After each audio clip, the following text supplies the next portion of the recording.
l'accès à l'information est vraiment un droit humain.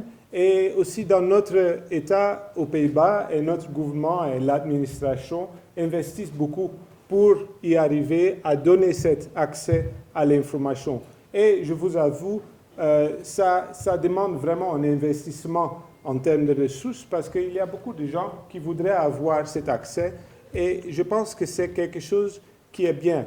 C'est un investissement sur le long terme pour augmenter aussi la crédibilité des autorités et améliorer vraiment les décisions et démontrer pourquoi certaines décisions de la gouvernement ont été faites et sont faites de manière transparente. On est dans une situation très particulière. Il y a l'état de siège qui est venu, ça fait depuis mai 2021. Donc il y a plusieurs restrictions qui sont venues par rapport à la liberté d'expression.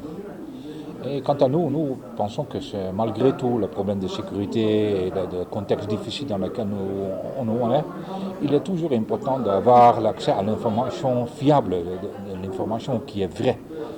Donc éviter des fausses nouvelles, combattre les mots de la haine, vont garantir que malgré tout, la population a droit de savoir ce qui se passe en réalité.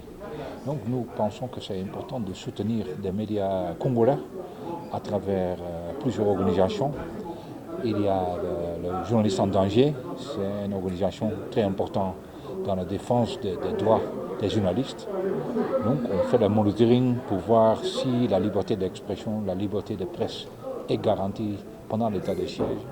Et là où c'est possible, on donne un coup de main avec soit un appui financier ou bien un appui juridique, ou bien on essaie de résoudre le problème des journalistes en danger.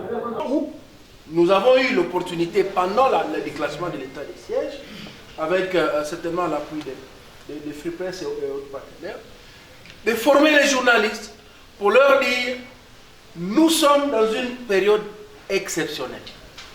Et en période exceptionnelle, il faut un comportement exceptionnel. Parce qu'aucun reportage ne vaut la vie du journaliste. Oui, on est appelé à vouloir donner l'information, mais on est d'abord appelé à être soi-même auteur et responsable de sa propre sécurité. Pour nous, pour arriver à cette paix, on pense que la population à l'est du Congo a le droit de savoir ce qui se passe, qu'ils ont accès à l'information pour qu'ils puissent prendre de bonnes décisions. Donc pour nous, l'accès à l'information est un droit humain, comme le droit à l'éducation, le droit aux soins médicaux, le droit à un abri. Les Nations Unies, ils ont déclaré ça aussi dans l'article 19 des Nations Unies, l'accès à l'information est un droit humain. Donc, nous pensons que quand tout le monde a accès à bonnes informations, ça peut amener beaucoup au développement, à la démocratie et aussi à l'égalité dans la société congolaise. Donc, comme vous savez, la plupart des atrocités n'ont pas lieu dans la grande ville, Bunia et Goma peut-être, mais surtout dans la zone rurale.